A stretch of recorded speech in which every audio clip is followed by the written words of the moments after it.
ನಮಸ್ಕಾರ ಸ್ನೇಹಿತರೆ, ನಾವು ಈ ಒಂದು ವಿಡಿಯೋದಲ್ಲಿ 2026 TETಗೆ ಸಂಬಂಧಪಟ್ಟ ಹಾಗೆ ಒಂದಷ್ಟು ಡಿಸ್ಕಸ್ ಮಾಡ್ತಾ ಹೋಗೋಣ. ಅದಕ್ಕೂ ಮುಂಚೆ ನೀವೇನಾದರೂ ನಮ್ಮ ಯೂಟ್ಯೂಬ್ ಚಾನಲನ್ನು ಸಬ್ಸ್ಕ್ರೈಬ್ ಮಾಡ್ಕೊಂಡಿಲ್ಲ ಅಂದರೆ ದಯವಿಟ್ಟು ಸಬ್ಸ್ಕ್ರೈಬ್ ಮಾಡ್ಕೊಳ್ಳಿ. ಸ್ನೇಹಿತರೆ, ನೀವು ಓದಿರ್ತೀರಿ ಅಂದರೆ 3 ತಿಂಗಳು 6 ತಿಂಗಳಗಟ್ಟಲೆ ಓದಿದ್ರೂ ಕೂಡ ಮತ್ತು ಒಂದು 2-3 ಅಟೆಂಪ್ಟ್ ನೀಡಿದಾಗ್ಯೂ ಕೂಡ TET ಪಾಸ್ ಆಗಿರೋದಿಲ್ಲ. ಅದಕ್ಕೆ ಕಾರಣ ಏನು ಅನ್ನೋದ್ರ ಬಗ್ಗೆ ಈ ಒಂದು ವಿಡಿಯೋದಲ್ಲಿ ಚರ್ಚೆಯನ್ನು ಮಾಡೋಣ. ಇದೇನಂತಂದರೆ ನೋಡಿ, ಇನ್ನು ಕೆಲವೇ ದಿನಗಳಲ್ಲಿ TET ನೋಟಿಫಿಕೇಷನ್ ಬಗ್ಗೆ ಒಂದಷ್ಟು ಅಧಿಕೃತವಾದಂಥ ಮಾಹಿತಿ ಸಿಗುತ್ತೆ. 2025ರಲ್ಲಿ TETಯನ್ನು ಬರೆದಿದ್ರಿ, ಆಗ ಕ್ಲಿಯರ್ ಆಗಿರಲಿಲ್ಲ.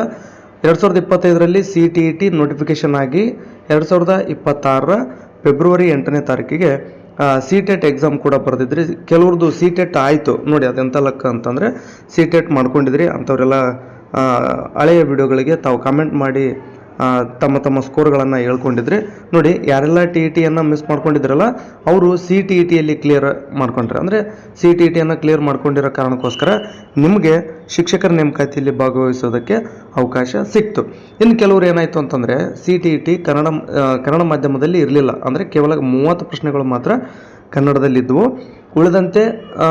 ಉಳಿದ ಪ್ರಶ್ನೆಗಳೇನಿದ್ದಾವೆ ಅಂದರೆ ಸೈಕಾಲಜಿ ಆಗಿರ್ಬೋದು, ನಿಮ್ಮ ಸಬ್ಜೆಕ್ಟ್ ಆಗಿರ್ಬೋದು, ಆನಂತರ ಉಳಿದಂಥ ಕಾಮನ್ ಆಗಿ ಬೇಸಿಕ್ ಇಂಗ್ಲೀಷ್ ಏನಿರುತ್ತೆ ಅದಾಗಿರ್ಬೋದು, ಉಳಿದಂಥ ಎಲ್ಲವೂ ಕೂಡ ಇಂಗ್ಲೀಷ್ ಮತ್ತು ಹಿಂದಿಯಲ್ಲಿ ಇದ್ದಿದ್ದರಿಂದ ನಿಮಗೆ ಸ್ವಲ್ಪ CTET ಕ್ವಶನ್ ಪೇಪರ್ ಟಫ್ ಅನಿಸಿರ್ಬೋದು. ಈಗ 2026 TET ಇದೆ. ಈ ಹಿಂದೆ ಮಾಡಿರ್ತಕ್ಕಂಥ ತಪ್ಪುಗಳು ಇಲ್ಲಿ ಪುನರಾವರ್ತನೆ ಆಗಬಾರ್ದು. ನೀವು ಓದ್ತಾ ಇದ್ದೀರಿ, ಬಟ್ ಏನು ಮಿಸ್ಟೇಕ್ ಆಗ್ತಾ ಇದೆ ಅನ್ನೋದನ್ನು ಇಲ್ಲಿ ನಾವು ನೋಡೋದಾದರೆ, ಮೊದಲಿಗೆ ನಾವು ಒಂದೊಂದೇ ವಿಷಯವನ್ನು ನೋಡ್ತಾ ಹೋಗೋಣ.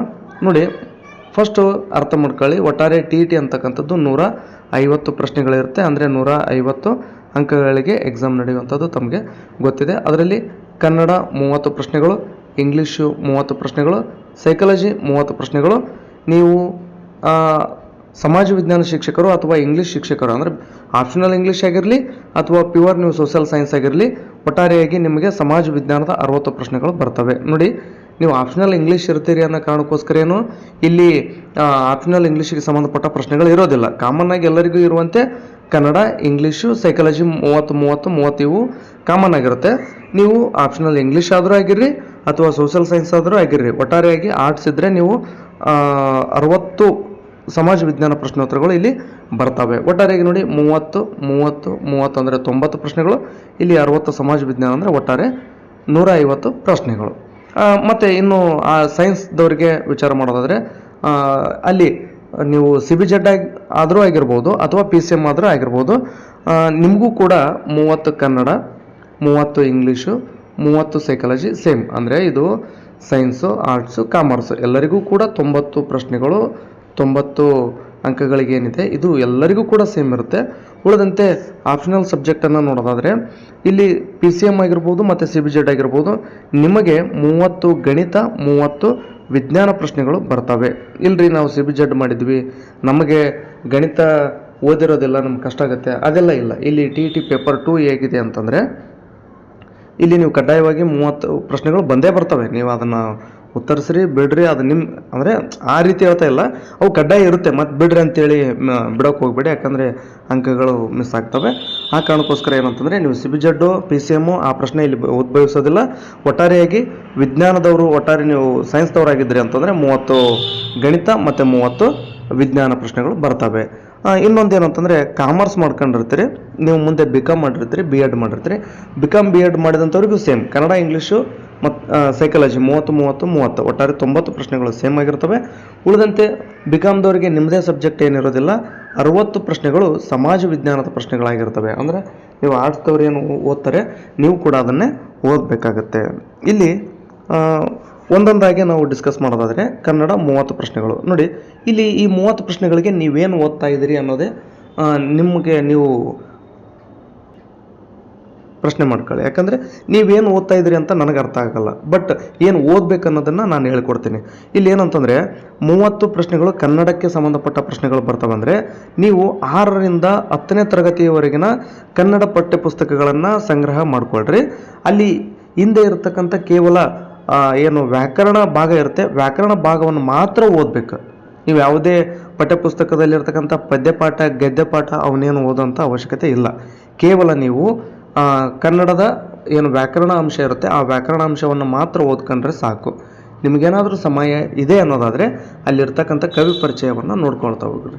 ಎಲ್ಲರದು ಬೇಡ, ಅಂದರೆ ಈಗ ಮೇನ್ ಕನ್ನಡದಲ್ಲಿರ್ತಕ್ಕಂಥ ಕವಿಗಳು ಅಂದರೆ ಕುವೆಂಪು ಆಗಿರ್ಬೋದು, ದ ರಾ ಬೇಂದ್ರೆ ಆಗಿರ್ಬೋದು, ಶಿವರಾಮ್ ಕಾರಂತ್, ಸಿದ್ಧಲಿಂಗಯ್ಯ, ದೇವನೂರು ಮಹಾದೇವ, ಈ ಮಹಾದೇವಪ್ಪನವರು, ಇಂಥವ್ರ ಬಗ್ಗೆ ಏನಾದರೂ ಅಲ್ಲಿ ಪಾಠಗಳು ಬಂದಿದ್ದರೆ, ಪದ್ಯಗಳು ಬಂದಿದ್ದರೆ ಅಲ್ಲಿ ಕವಿ ಪರಿಚಯನ ಓದ್ಕೊಡ್ರಿ. ಯಾಕಂದರೆ ಅವ್ರು ಕಾಮನ್ ಆಗಿ ಅಂಥವ್ರ ಪ್ರಶಸ್ತಿಗಳ ಬಗ್ಗೆನೂ ಕೃತಿಗಳ ಬಗ್ಗೆನೂ ಪ್ರಶ್ನೆಗಳು ಬರ್ಬೋದು. ಅದನ್ನು ಬಿಟ್ಟರೆ ಇಲ್ಲಿ ಏನು ಅಂತಂತಂದರೆ ಈ ರೀತಿಯಾಗಿ ನೀವು ಟೆಕ್ಸ್ಟ್ ಬುಕ್ನ ಕನ್ನಡ ಓದ್ಕೋಬೇಕು. ಇಲ್ಲ ಕನ್ನಡ ಪುಸ್ತಕಗಳನ್ನು ಅದನ್ನೆಲ್ಲ ಓದ್ಕೊಂಡು ಕೂಡೋಕ್ಕಾಗಲ್ಲ. ನಮಗೆ ಸೀರಿಯಲ್ ಆಗಿ ಒಂದು ಗ್ರಾಮರ್ ಇರಬೇಕು. ಅಂದರೆ ಈಗ ಅಕ್ಷರಗಳಿಂದ ಅಂದರೆ ಸ್ವರಗಳಿಂದನೇ ಹಿಡಿದು ಎಲ್ಲವೂ ಕೂಡ ಸಂಧಿ ಸಮಾಸ ಮುಂದೆ ಎಲ್ಲ ವ್ಯಾಕರಣಾಂಶಗಳು ಒಂದರಲ್ಲೇ ಇರತಕ್ಕಂಥ ಪುಸ್ತಕ ಯಾವುದಾದ್ರೂ ಇದ್ದರೆ ಹೇಳ್ರಿ ಅಂತಂದರೆ ನಾನು ನಿಮಗೆ ಹೇಳುವಂಥದ್ದು ಏನಂದರೆ ಲಕ್ಷ್ಮಣ್ ಗಡೇಕರ್ ಸರ್ದು ಚೆನ್ನಾಗಿದೆ. ನೀವು ಬೇಕಾದರೆ ಆ ಪುಸ್ತಕವನ್ನು ಕನ್ನಡ ರತ್ನ ಅಂತೇಳಿದೆ, ಲಕ್ಷ್ಮಣ್ ಗಡೇಕರ್ ಅಂತೇಳಿ ಕನ್ನಡ ರತ್ನ ಪುಸ್ತಕ ಇದೆ, ಅದನ್ನು ನೀವು ಓದ್ಬೋದು. ಅಂದರೆ ನೀವು 6 to 10th ಬುಕ್ ಓದಿದರೆ ಒಳ್ಳೆಯದು. ಅದೇನಾಗುತ್ತೆ ಅಂದರೆ ಕೆಲವೊಂದಿಷ್ಟು 6ನೇ ಕ್ಲಾಸಿಗೆ ಬಂದಿದ್ದು ನೆಕ್ಸ್ಟ್ ಅದು ಮುಂದುವರೆದ ಭಾಗ 7ರಲ್ಲಿ ಇರುತ್ತೆ, 7ರಲ್ಲಿ ಇದ್ದಿದ್ದು 8ರಲ್ಲಿ ಇರುತ್ತೆ. ಹಿಂಗೆಲ್ಲ ಅವೆಲ್ಲ ಮಿಕ್ಸ್ ಆಗಿರ್ತವೆ. ಅದನ್ನೆಲ್ಲ ಓದ್ಕೊಂತ ಕೂಡೋಕ್ಕಾಗಲ್ರಿ. ನಮ್ಗೆ ಸೀರಿಯಲ್ ಆಗಿ ಒಂದೊಂದಾಗಿ ನಾವು ಓದ್ತಾ ಹೋಗ್ಬೇಕು.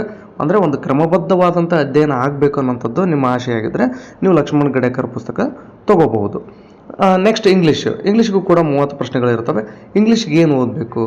ಜಾಸ್ತಿ ತಲೆ ಕಳಿಸ್ಕೊಳಕ್ಕೆ ಹೋಗಬೇಡಿ. ಏನಂತಂದರೆ ಇಲ್ಲಿ ಗ್ರಾಮರು ಸಾಕಷ್ಟು ಪುಸ್ತಕಗಳಿರ್ತವೆ. ಏನೋ ಓದೋಕೆ ಹೋಗ್ತೀರಿ, ಏನೇನೋ ಅರ್ಥ ಆಗಲ್ಲ, ತಲೆ ಕರ್ಕೊಂಡು ಕೂಡೋದಾಗುತ್ತೆ.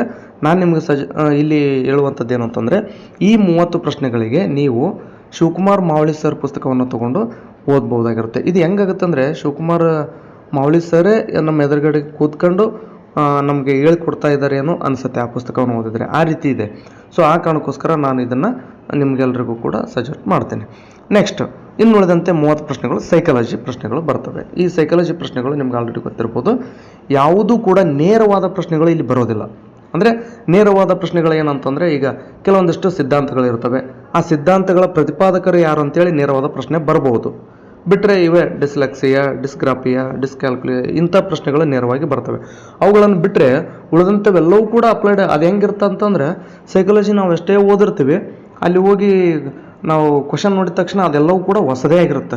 ಅಂದರೆ ನೀವು ಅಲ್ಲೇ ಎಕ್ಸಾಮ್ ಹಾಲ್ನಲ್ಲೇ ಕೂತ್ಕೊಂಡು ಆ ಪ್ರಶ್ನೆಯನ್ನು ಅರ್ಥ ಮಾಡ್ಕೊಂಡು ನೆಕ್ಸ್ಟು ಅದನ್ನು ಸರಿಯಾದಂಥ ಉತ್ತರ ಯಾವುದಂತ ಗುರುತಿಸ್ಬೇಕಂದ್ರೆ ಎಲ್ಲವೂ ಕೂಡ ಅಪ್ಲೈಡ್ ಪ್ರಶ್ನೆಗಳೇ ಇರ್ತವೆ, ಅಪ್ಲೈಡ್ ಕ್ವಶನ್ಸ್ ಇರ್ತವೆ. ಅಂದರೆ ಒಂದು 6-7 ಪ್ರಶ್ನೆಗಳು ಏನಾದರೂ ರಿಪೀಟ್ ಆಗ್ಬೋದೇ ವಿನ ಉಳಿದಂಥವೆಲ್ಲವೂ ಅಪ್ಲೈಡ್ ಆಗಿರ್ತವೆ.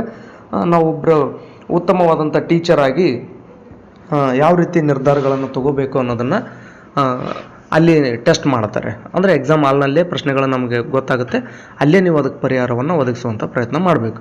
ಹಾಗಾದರೆ ಇದಕ್ಕೆ ಉತ್ತಮವಾದಂಥ ಪುಸ್ತಕ ಯಾವುದಂದರೆ ನನ್ನ ಪ್ರಕಾರ KM ಸುರೇಶ್ ಸರ್ದು ತುಂಬ ಚೆನ್ನಾಗಿದೆ. ಆ ಪುಸ್ತಕವನ್ನು ನೀವು ಓದ್ಬೋದು. ಅಂದರೆ ಒಳ್ಳೆ ಸ್ಕೋರನ್ನು ಕೂಡ ಮಾಡ್ಬೋದಾಗಿರುತ್ತೆ.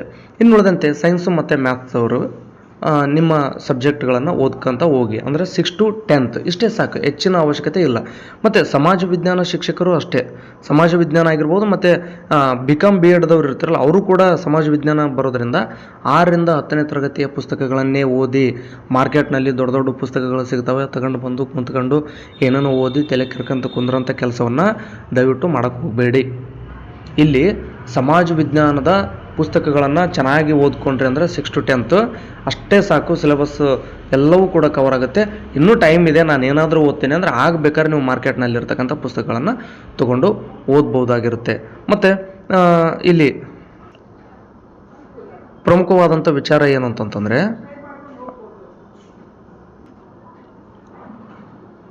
ಓಲ್ಡ್ ಕ್ವಶನ್ ಪೇಪರ್ ಬಗ್ಗೆ ನಾವು ಹೆಚ್ಚಿನ ಮಹತ್ವವನ್ನು ಕೊಡಬೇಕಾಗುತ್ತೆ. ಅಂದರೆ ನಮಗೆ ಹಳೆ ಪ್ರಶ್ನೆ ಪತ್ರಿಕೆಗಳು ಹೆಂಗಂತಂದ್ರೆ ಈ ಹಿಂದಿನ ವಿಡಿಯೋದಲ್ಲಿ ಹೇಳಿದ್ದೀನಿ ಏನಂತಂದರೆ ನಾವು ಕತ್ಲದಾಗ ದಾರ್ಯಾಗ ಹೊಂಟಿರ್ತೀವಿ, ದಾರಿಯಲ್ಲಿ ಐತೆ ಅನ್ನೋದು ಗೊತ್ತಾಗಲ್ಲ.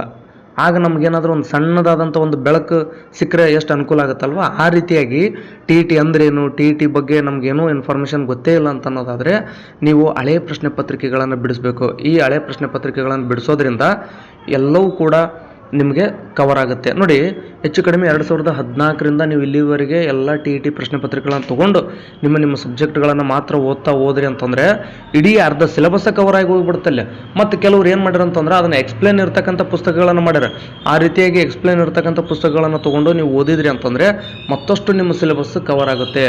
ಇಲ್ಲಿ ಏನಂತಂದರೆ ನಮಗೆ ಇಡೀ ಒಂದು TETಯ ಸ್ವರೂಪನೇ ಗೊತ್ತಾಗ್ಬಿಡುತ್ತೆ.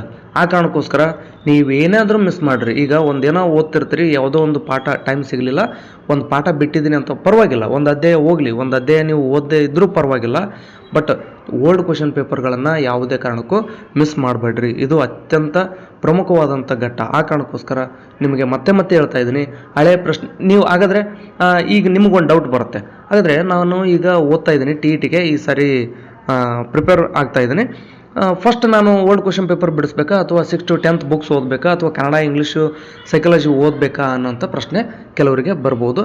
ನೀವು ಇನ್ನೂವರೆಗೂ ಏನೂ ಓದೇ ಇಲ್ಲ ಅಥವಾ ಓದಿದ್ದೀನಿ ಬಟ್ ಏನೂ ಗೊತ್ತೇ ಇಲ್ಲ ಅಂತಂದರೆ ನೀವು ಈಗ ಮೊದಲಿಗೆ ಮಾಡಬೇಕಾಗಿರ್ತಕ್ಕಂಥ ಕೆಲಸ ಏನಂದರೆ ಸರಿಯಾಗಿ ಹಳೆ ಪ್ರಶ್ನೆ ಪತ್ರಿಕೆಗಳನ್ನು ಸಂಗ್ರಹಿಸಬೇಕು. ಅದನ್ನು ಜಸ್ಟ್ ಜೆರಾಕ್ಸ್ ಮಾಡ್ಸೋಕೆ ಹೋಗ್ಬೇಡ್ರಿ, ಇಂಟರ್ನೆಟ್ನಾಗ ಸಿಗ್ತಾವೆ, ಡೌನ್ಲೋಡ್ ಮಾಡ್ಕೊಂಡು ಜೆರಾಕ್ಸ್ ತಗೊಂಡು ಮ್ಯಾಲೆ ಪ್ರಶ್ನೆ ಕೆಳಗೆ 4 ಆಪ್ಷನ್ ಇರ್ತಾವೆ, ತೊಗೊಂಡು ಅವನ್ನೆಲ್ಲ ಟಿಕ್ ಹಾಕಿ ಅಂತ ಹೋಗ್ಬೇಡ್ರಿ. ಆ ರೀತಿ ಮಾಡಬೇಡ್ರಿ.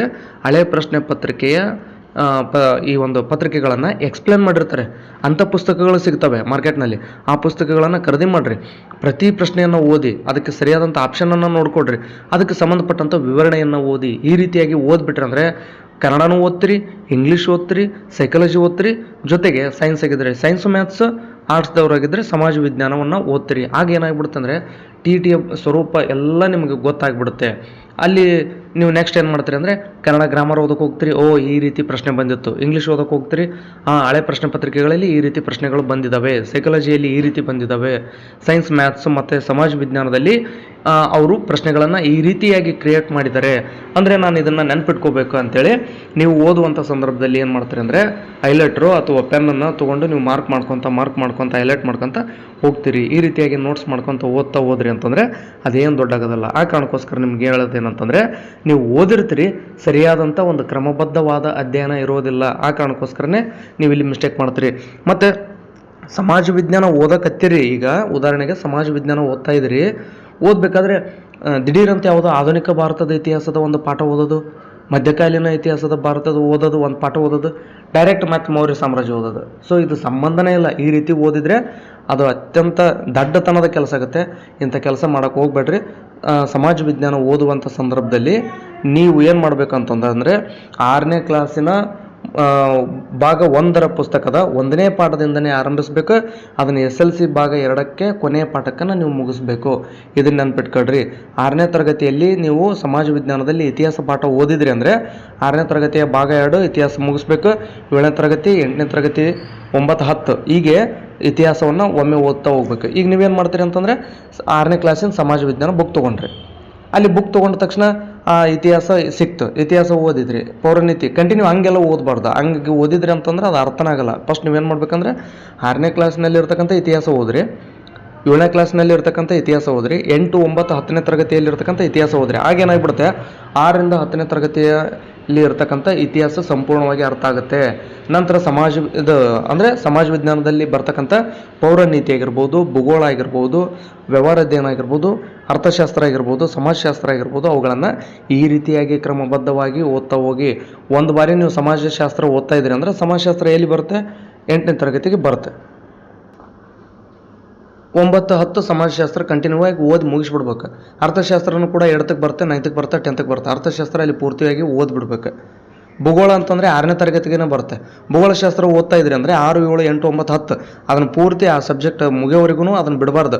ಒಮ್ಮೆ ಹಿಸ್ಟ್ರಿ ಓದೋದು, ಒಮ್ಮೆ ಎಕನಾಮಿಕ್ಸ್ ಓದೋದು, ಒಮ್ಮೆ ಜಿಯೋಗ್ರಫಿ ಓದೋದು, ಒಮ್ಮೆ IC ಓದೋದು, ಏನು ಓದಿರಿ ಅನ್ನೋದನ್ನು ಕೂಡ ನಿಮ್ಗೆ ಅರ್ಥ ಮಾಡ್ಕೊಳಕ್ಕಾಗಲ್ಲ. ಸೊ ಆಮೇಲೆ ಯಾವುದೇ ಕಾರಣಕ್ಕೂ ಸಣ್ಣ ಹುಡುಗರ ಕಂಠಪಾಠ ಮಾಡಬೇಡ್ರಿ, ಅಂದ್ರೆ ಬಯಟ್ ಮಾಡೋಂಥ ಕೆಲಸ ಮಾಡೋಕೆ ಹೋಗ್ಬೇಡ್ರಿ. ಆ ವಿಷಯನ ಅರ್ಥ ಮಾಡ್ಕೊಳ್ರಿ ಫಸ್ಟ್. ಆ ರೀತಿಯಾಗಿ ಓದೋವಂಥ ಪ್ರಯತ್ನ ಮಾಡಿರಿ. ವಿಡಿಯೋ ತುಂಬ ದೊಡ್ಡದಾಗ್ತಾ ಹೋಗ್ತಾ ಇದೆ. ಸೊ ಆ ಕಾರಣಕ್ಕೋಸ್ಕರ ನಾನು ಈ ಒಂದು ವಿಡಿಯೋನಲ್ಲಿ ಮುಗಿಸ್ತಾ ಇದ್ದೀನಿ. ವಿಡಿಯೋ ನೋಡೋದಕ್ಕಾಗಿ ತಮ್ಮೆಲ್ಲರಿಗೂ ಧನ್ಯವಾದ. ನಿಮಗೇನಾದರೂ ಡೌಟ್ ಇದ್ದರೆ ಕಮೆಂಟ್ ಮಾಡಿ, ನಿಮಗೆ ಉತ್ತರಿಸುವಂಥ ಪ್ರಯತ್ನವನ್ನು ಮಾಡ್ತೀನಿ ಅಂತ ಹೇಳ್ತಾ ತಮ್ಮೆಲ್ಲರಿಗೂ ಧನ್ಯವಾದ.